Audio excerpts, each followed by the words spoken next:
Hello students, आज हम discuss करेंगे रिफ्रैक्शन ऑफ लाइट। पिछली वीडियो में हम रिफ्लेक्शन ऑफ लाइट स्टडी कर चुके। आज रिफ्रैक्शन को देखेंगे कि रिफ्रैक्शन क्या होता है लाइट का। When light travel one medium to another medium is called refraction of light. एक मीडियम से लाइट दूसरे अगर मीडियम में जाती है तो हम कहेंगे रिफ्रैक्शन हो रहा है लाइट का। देखिए पिछले हमने रिफ्लेक्शन देखा था, उसमें क्या था, ऐसे मिरर रख रही हूँ, यहाँ लाइट इंसिडेंट होके रिफ्लेक्ट हो गई सेम मीडियम में, और इन दोनों क्वांटिटी देखिए इंसिडेंट भी और रिफ्लेक्शन भी एक ही मीडियम में हो रहा है, तो क्या हुआ रिफ्लेक्शन। और अगर यहाँ मैं लाइट इंसिडेंट कर रही हूँ और वो ऐसे रिफ्लेक्ट हो जाती है, मतलब यहाँ कुछ अलग मीडियम है, यहाँ अलग मीडियम है, यहाँ से लाइट यहाँ चली गई, मतलब दूसरे मीडियम में चली गई, तो क्या होगा, ये रिफ्रैक्शन ऑफ लाइट। ठीक है, तो एक मीडियम से अगर सेकंड मीडियम में जाती है रिफ्लेक्शन, तो हम कहेंगे कि रिफ्रैक्शन हो रहा है लाइट का। कैसे, देखिए यहाँ यूज करें एक रेक्टेंगल ग्लास स्लैब, बाहर क्या है, एयर है, यहाँ ग्लास है, मीडियम चेंज हो गया, एयर है ग्लास है, मतलब अलग अलग टाइप के मीडियम यूज करें। तो कोई लाइट है इंसिडेंट की यहाँ पे, ठीक है, इस हिस्से पे, वो क्या हुआ, लाइट रिफ्रैक्ट होके यहाँ चली गई। फिर यहाँ क्या है, ग्लास है, बाहर क्या है, एयर है, यहाँ भी अलग अलग टाइप के मीडियम है। ठीक है, यहाँ जब इंसिडेंट हुई ये वाली, यहाँ इंसिडेंट होगी इस पे इंटरफेस पे, और वो भी रिफ्रैक्ट होके यहाँ चली गई। ठीक है, तो देखिए नॉर्मल यूज़ कर रही हूँ। नॉर्मल क्या, एक लाइन के ऊपर 90 का एंगल बनाता है, वो नॉर्मल होता है, क्योंकि नॉर्मल इसीलिए पिछली वीडियो में मैंने एक्सप्लेन किया था कि नॉर्मल जो है एंगल के लिए हम कंसीडर करते हैं, एंगल जो होता है हम नॉर्मल से ही निकालते हैं, मतलब ठीक है, कैलकुलेट करते हैं कि कितना एंगल बना इंसिडेंट रिफ्लेक्शन, वो नॉर्मल से ही मेजर करते हैं, इसलिए नॉर्मल की ज़रूरत पड़ती है। तो यहाँ मैंने लाइट को इंसिडेंट किया, नॉर्मल के साथ क्या, इंसिडेंट लाइट है तो इंसिडेंट एंगल बनाएगी आई। ठीक है, अब ये जो लाइट है ऐसे स्ट्रेट जाना चाहिए इसको, बट ये नहीं गई, देखिए स्ट्रेट तो यहीं हुई भाई, यहाँ से इंसिडेंट की और फिर आगे निकल गई, बट इस लाइट जो है बैंड हो गई, देखो यहाँ की बजाय वो इधर चली गई, थोड़ी सी बैंड होके लाइट और यहाँ पे गिर गई। ठीक है, तो यहाँ नॉर्मल के साथ इस लाइट ने एंगल बनाया, this is R, reflection angle. ठीक है, अब वो लाइट यहाँ आके और फिर वो बैंड हो गई, इधर गई। ठीक है, दिस इज एंगल, फिर इसने नॉर्मल के साथ आई और आर, इंसिडेंट एंगल, ये लाइट जो है इस इंटरफेस के लिए तो इंसिडेंट ही हुई, तो incident angle and r is reflected angle. तो देखिए ये जो स्ट्रेट आनी चाहिए थी लाइन, वो लाइन लाइट और जो यहाँ से निकली है ओरिजिनल, वो दोनों पैरेलल हैं यहाँ पे। ठीक है, तो ई ओ क्या हुई, इंसिडेंट रे है, ओ डैश रिफ्लेक्टेड रे है, रिफ्लेक्ट हुई, O dash H emergent ray है, इमर्ज हो गई लाइट, बाहर निकल आई। ठीक है, तो इस तरह से रिफ्लेक्शन ऑफ लाइट कहेंगे कि एक मीडियम से दूसरी मीडियम में अगर लाइट जाती है, रिफ्लेक्ट होती है, तो उसको क्या कहेंगे, रिफ्रैक्शन ऑफ लाइट। देखिए इसकी क्या प्रॉपर्टी है, ये कह रहा है कि रेयर मीडियम से डेंसर मीडियम में अगर लाइट जाएगी, रेयर मतलब जिसका रिफ्रैक्टिव इंडेक्स कम हो, रिफ्रैक्टिव इंडेक्स होता क्या है ये पूरा डिटेल से पढ़ेंगे अभी। एक बार ये देख लें कि जिसका रिफ्रैक्टिव इंडेक्स कम होगा, रेयर मीडियम जैसे एयर का है, वो डेंसर मीडियम में जाएगी, जैसे ग्लास में जा रही थी, तो लाइट रे has bend toward the normal, normal है उसकी तरफ टुवार्ड हो जाएगी light.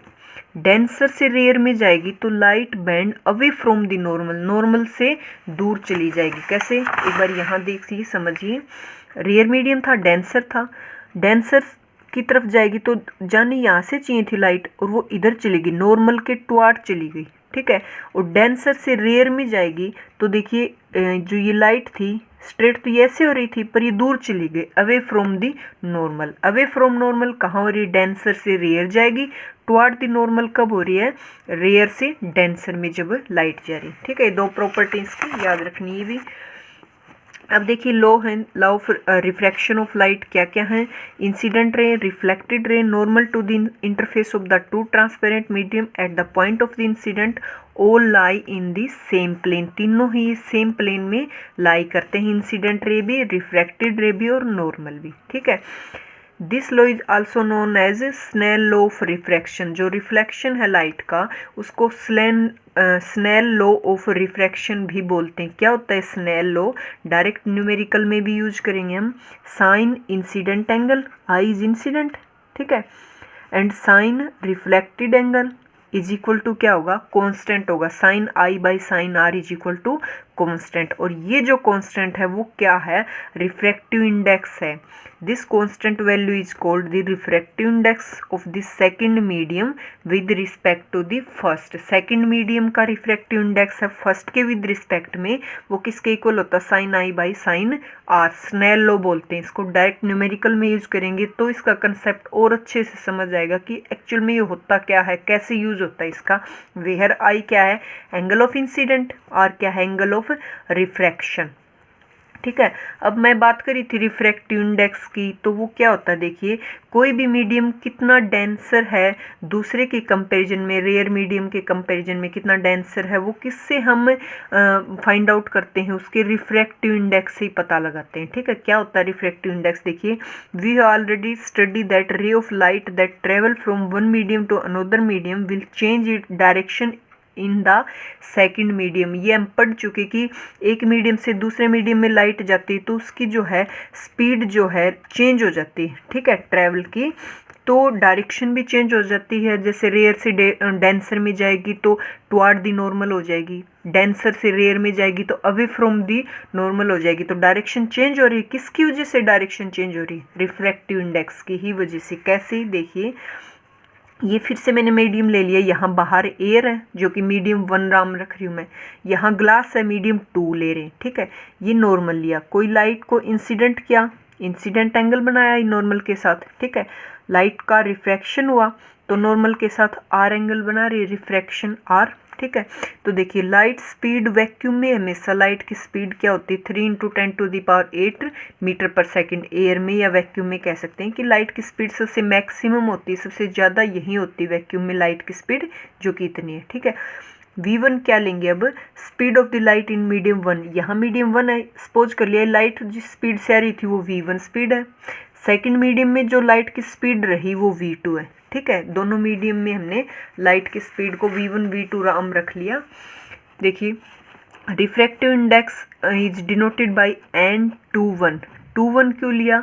Speed of light in medium 1 with respect to speed of light in medium 2। तो ये क्या हुआ? Refractive index. कैसे निकालते हैं कि फर्स्ट मीडियम में स्पीड क्या रही लाइट की, डिवाइड में सेकंड मीडियम में लाइट की स्पीड क्या हुई, वो क्या निकल के आया? रिफ्रैक्टिव इंडेक्स, जो कि किसके इक्वल है? v1 by v2। क्योंकि फर्स्ट मीडियम में स्पीड थी लाइट की क्या थी? v1 थी, सेकेंड मीडियम में v2 थी। C speed of light in air. अब बाहर हम जो फर्स्ट मीडियम था वो एयर ले रहे हैं, तो एयर में क्या होती है? सबसे मैक्सिमम होती है लाइट की स्पीड, जो कि सी के इक्वल होती है, स्पीड ऑफ लाइट के equal.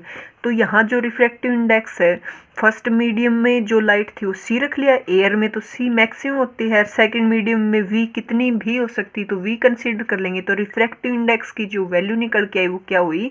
C by V. Absolute refractive index बोलते हैं कोई भी मीडियम, अगर उसका हमें रिफ्रैक्टिव इंडेक्स फाइंड आउट करना किसके विद रिस्पेक्ट में? एयर के, तो उसको हम एब्सोल्यूट रिफ्रैक्टिव इंडेक्स बोलेंगे। अगर एयर के ही विद रिस्पेक्ट देखेंगे तो ऐसे सपोज कर लो मैं एक वाटर ले रही हूँ, एक ग्लास ले रही हूँ, एयर कहीं नहीं है। अब ग्लास का रिफ्रैक्टिव इंडेक्स निकाल रही हूँ मैं वाटर के विद रिस्पेक्ट में, तो उसको एब्सोल्यूट रिफ्रैक्टिव इंडेक्स नहीं बोलेंगे। अगर वाटर का एयर के विद रिस्पेक्ट निकाल रही हूँ तो भी अब एब्सोल्यूट बोलेंगे। ग्लास का वाटर एयर के विद रिस्पेक्ट अगर रिफ्रैक्टिव इंडेक्स निकाल रही हूँ तो भी एब्सोल्यूट रिफ्रैक्टिव इंडेक्स बोलेंगे। एब्सोल्यूट कब होगा? जब एक मीडियम एयर हो, मतलब सी लेंगे एक की जगह और सेकंड कुछ भी वी जिसमें उसकी स्पीड होगी लाइट की, तो रिफ्रैक्टिव इंडेक्स क्या हुआ? सी बाई वी।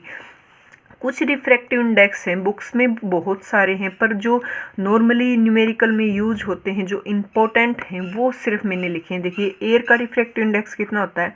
1.0003, 1 के करीब ही ले लेते हैं हम।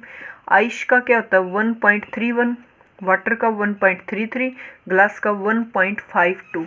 देखिए, रिफ्रैक्टिव इंडेक्स से हमें पता चलेगा कि कौन सा मीडियम कितना डेंसर है। देखिए, ग्लास सबसे वाटर से भी ज़्यादा डेंसर मीडियम है और आइस से वाटर ज़्यादा डेंसर है। एयर से वाटर है, एयर से ग्लास ज़्यादा डेंसर मीडियम है, ये रेयर मीडियम है इसके कंपैरिजन में। जिसका रिफ्रैक्टिव इंडेक्स कम होगा वो रेयर मीडियम है, जिसका ज़्यादा होगा वो डेंसर मीडियम उसके कंपैरिजन में, ठीक है।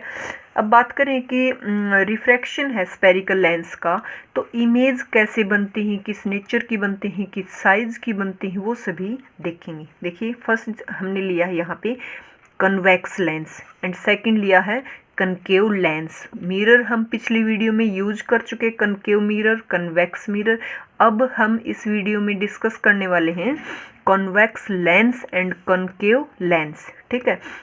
देखिए जो कन्वेक्स लेंस है वो सेंटर से, ठीक है, और जो एज है वहाँ से पतला है, थिन है, ठीक है। तो ये इसकी शेप है कन्वेक्स लेंस की। It is thicker at the middle edge compare to edge, edge से यहाँ पे वो थिक होता है।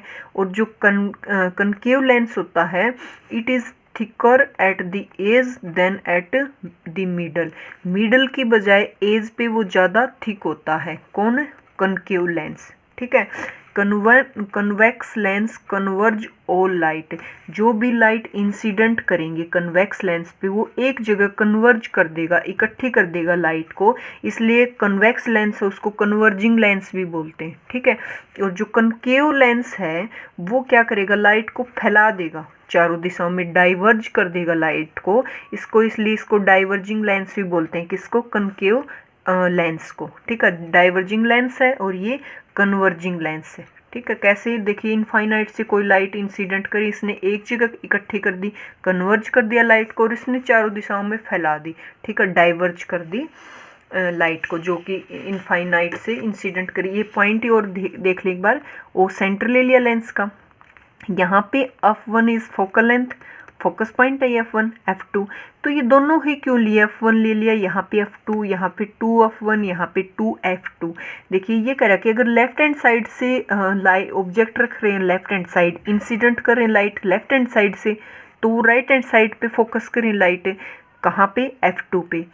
अगर मैं राइट हैंड साइड पे ऑब्जेक्ट रख दूँ, लाइट इंसिडेंट करवाऊँ ऐसे, तो वो f1 पे ही फोकस करेंगी, f1 पे। इधर से करेंगे तो f1 पे करेंगे। देखो सेम डिस्टेंस पे, सिर्फ इसीलिए दोनों साइड ले रखें कि ऑब्जेक्ट हम कहीं भी रख रहे हैं तो दूसरी साइड उतने ही डिस्टेंस पे वो फोकस बनाएंगे। इधर रख रहे हैं तो f2 पे बना रहे हैं, यहाँ ऑब्जेक्ट रखेंगे इनफाइनाइट पे इधर से, तो f1 पे फोकस होगा। सेम यहाँ पे लागू होता है, ठीक है। नेक्स्ट देखिए इमेज कैसे बनी, कहाँ हम पोजीशन रख रहे हैं ऑब्जेक्ट की, तो इमेज कैसे मिलती है। पिछली वीडियो में मैंने डिटेल से उसके नोट्स बना रखे हैं, इसमें मैं बुक्स में ही दिखा देती हूँ। बुक्स में क्लियर दे रखा है कि कहाँ बननी। देखिए कन्वेक्स लेंस लिया, इनफाइनाइट पे अगर ऑब्जेक्ट है, इनफाइनाइट से आ रही सारी रे, तो इस लाइट का क्या हुआ, रिफ्रैक्शन हो गया और वो एक f2 पॉइंट है वहाँ पे फोकस हो गई। कन्वेक्स जो लेंस है इसको क्या बोलते हैं, एक जगह लाइट का ये क्या करता है, फोकस करता है। किस पे किया इसने? f2 पे। तो जो इमेज का साइज मिला हमें, पॉइंट साइज मिला एक, ठीक है। कब? जब ऑब्जेक्ट इनफाइनाइट पे था। अब ऑब्जेक्ट 2f1 से पास में रख दिया, 2f1 के पास में हमने ऑब्जेक्ट रख दिया, लाइट इंसिडेंट की, रिफ्रैक्ट हो गई, यहाँ पे लाइट इंसिडेंट की, रिफ्रैक्ट हो गई, दोनों लाइट यहाँ मिली, तो इमेज हमें कहाँ मिली, a1 b dash is this, उल्टी मिली, इन्वर्टेड मिली है। पिछली वीडियो में भी मैंने क्लियर किया था कि इन्वर्टेड इमेज होगी वो रियल होगी, तो इमेज जो है रियल है और इन्वर्टेड है, पर मिली कहाँ, 2f1 और f2 के बीच में मिली, ठीक है। कब? जब 2f1 के पास रखी थी हमने ऑब्जेक्ट को, ठीक है। और ये भी पिछली वीडियो में डिस्कस कर चुके, जो ऑब्जेक्ट की डिस्टेंस लेते हैं यहाँ ओ सेंटर से, वो किससे डिनोट करते हैं, यू से। इमेज बनी, इमेज की डिस्टेंस ओ सेंटर से लेंगे, वो किससे डिनोट करेंगे, वी से। एंड जहाँ से लाइट फोकस करेगी, निकल के जाएगी, वहाँ से जो डिस्टेंस लेंगे वो क्या होती है, फोकल लेंथ, ठीक है। थर्ड में देखिए अगर 2f1 पे ऑब्जेक्ट रख देते हो तो लाइट रिफ्रैक्ट होके कहाँ बनाएंगी, 2f2 पे हमें इमेज मिलेगी, सेम साइज की है, इन्वर्टेड है, रियल है, ठीक है। अगर दोनों के बीच में f1 2f1 के बीच में अगर ऑब्जेक्ट रखते हैं तो रिफ्रैक्ट होकर लाइट, देखिए बड़े साइज की हमें इमेज मिली है, कहाँ मिली है वो इमेज, 2f2 से परे, राइट हैंड साइड, ठीक है। सभी में क्या मिली, इन्वर्टेड मिली इमेज और रियल मिली। F2 केस और हैं। अगर F1 पे ऑब्जेक्ट रखते हैं तो जो इमेज मिलेगी वो कहाँ मिलेगी, इनफाइनाइट पे जाके, ठीक है। अगर मैं ऑब्जेक्ट रख देती हूँ F1 और जो और सेंटर था उनके कहीं बीच में रख दिया, तो देखिए इनका हमें इमेजिनरी पॉइंट लेना पड़ेगा। दोनों इमेज कहीं नहीं मिल रही, तो इमेजिनरी लेने के बाद वो यहाँ मिल गई, तो यहाँ क्या मिली हमें, इमेज, जो कि सीधी है, मतलब वर्चुअल है, इरेक्ट है, ठीक है। तो सिर्फ एक कंडीशन है जिसमें ये सीधी मिली है और क्या मिली है, वर्चुअल, ठीक है। बाकी में क्या मिल रही थी, इन्वर्टेड मिल रही थी और रियल मिल रही थी। किसके केस में, कन्वेक्स लेंस के केस में। अब बात करें कनकेव की, कनकेव लेंस की, इसमें सिर्फ 2 ही केस हैं। 2 केस कैसे, ऑब्जेक्ट अगर इनफाइनाइट पे है तो देखिए जो कनकेव जो लेंस होता है वो लाइट को डाइवर्ज करता है, चारों दिशाओं में फैला देता है। तो यहाँ लाइट इंसिडेंट की इसने इधर रिफ्रैक्ट कर दी, इधर हुई, इधर कर दी, तो हमें इमेजिनरी पॉइंट लिया, पीछे की तरफ बढ़ाया, वो F1 पे जाके मिल गई। तो F1 पे हमें इमेज मिली किस साइज की, एक पॉइंट साइज की। सेकंड केस देखिए, अगर कहीं भी F1 और 2F1 के बीच में कहीं भी ऑब्जेक्ट रख देते हैं तो देखिए लाइट यहाँ इंसिडेंट की रिफ्रैक्ट हो गई, यहाँ इंसिडेंट की रिफ्रैक्ट हो गई, पीछे का इमेजिनरी पॉइंट लिया, तो F1 और O के बीच में ही हमें इमेज मिलेगी, सीधी मिली है, वर्चुअल मिली है, छोटे साइज की मिली है। तो अगर ऑब्जेक्ट F1 और 2F1 के बीच में कहीं भी होगा तो इमेज कहाँ मिलेगी, O और F1 के बीच में कहीं भी। इसको अगर ऐसे से यहाँ था, यहाँ रख देंगे, यहाँ रख देंगे, तो ये यहाँ हो जाएगी, यहाँ ऐसे होती जाएगी, बट इसी साइज, मतलब छोटे साइज की सीधी वर्चुअल मिलेगी हमें। 2 केस हैं किसके, उसमें कनकेव लेंस में 2 ही केस बनते हैं, ठीक है। देखिए टेबल में लिख रखा है मैंने, पोजीशन ऑब्जेक्ट की, कहाँ कहाँ पोजीशन रख रहे हैं, इमेज कहाँ मिलेगी, किस साइज की मिलेगी, किस नेचर की मिलेगी। तो इसकी पिछली वीडियो मैंने ट्रिक बताई थी, किसके सिमिलर हैं ये देखिए सारी प्रॉपर्टी। कनकेव जो मिरर था और कन्वेक्स लेंस दोनों की सेम प्रॉपर्टी है लगभग, ठीक है। और कन्वेक्स मिरर और कनकेव लेंस की सेम प्रॉपर्टी है। ये जो सारी कंडीशन थी अभी कन्वेक्स लेंस में पढ़ रही, पिछली वीडियो में कनकेव मिरर में हमने यही पढ़ी थी, और इसके मैंने बहुत अच्छी वहाँ ट्रिक बताई थी, सेम ट्रिक इस पे लागू हो रही। वो ट्रिक अगर देखनी है तो पिछली वीडियो देख लें, जिसमें मैंने बताया था कनकेव मिरर में बहुत अच्छी ट्रिक थी कि को ऑब्जेक्ट कहाँ रख रहे हैं और उसकी इमेज हमें कहाँ मिलेगी। सेम कंडीशन इस पे लागू हो रही, दोनों सिमिलर हैं प्रॉपर्टी में। कनकेव मिरर और कन्वेक्स लेंस की प्रॉपर्टी सेम है, कन्वेक्स मिरर और कनकेव लेंस की प्रॉपर्टी सेम है, उसमें भी यही 2 थी, ठीक है। देखिए इनफाइनाइट पे अगर ऑब्जेक्ट है तो फोकस F2 पे मिलेगा, इमेज पॉइंट साइज था, रियल थी, इन्वर्टेड थी, इन्वर्टेड होगी तो रियल तो होगी ही, ठीक है। अगर सीधी है, इरेक्ट है, तो वर्चुअल होगी इमेज। बियॉन्ड 2F1, F1 के इधर रखते हैं तो कहाँ मिलेगी, F2 और 2F2 के बीच में, स्मॉल साइज था, रियल इन्वर्ट। 2F1 पे रखेंगे तो 2F2 पे मिलेगी, सेम साइज की, रियल इन्वर्टेड मिलेगी। F1 और F2 के बीच में रखेंगे तो बियॉन्ड 2F2 मिलेगी, लार्ज साइज होगा, रियल इन्वर्टेड होगी। फोकस पे रख देंगे F1 पे तो इनफाइनाइट पे पहुंच जाएगी इमेज, इनफाइनाइट लार्ज मिलेगी, बहुत रियल इन्वर्टेड। F1 और O सेंटर के बीच में कहीं रखते हैं तो ऑन दिस साइड, दूसरी साइड मिलेगी लार्ज साइज की, सीधी होगी, वर्चुअल होगी, ठीक है। किसका केस है ये सब, कन्वेक्स लेंस का। अब कनकेव में 2 ही केस हैं बस, इनफाइनाइट पे रखेंगे फोकस पे मिलेगी, इनफाइनाइट या सेंटर के कहीं बीच में रखेंगे तो फोकस F1 और सेंटर O के बीच में कहीं भी इमेज मिलेगी, स्मॉल साइज की होगी, वर्चुअल होगी, इरेक्ट होगी। किसके सिमिलर है ये प्रॉपर्टी, इसकी ट्रिक बताई थी मैंने, क्योंकि बहुत सारे पॉइंट है इसमें से ध्यान नहीं रहता। तो देखिए यहाँ मैंने लिख भी रखा है, कनकेव मिरर और कन्वेक्स लेंस की प्रॉपर्टी सेम है लगभग, एक की ध्यान रख लें तो दूसरे की पता ही चल जाता है, एक की समझ ले दूसरे की हम सोल्व कर सकते हैं। कन्वेक्स मिरर और कनकेव लेंस की प्रॉपर्टी सेम है, ठीक है।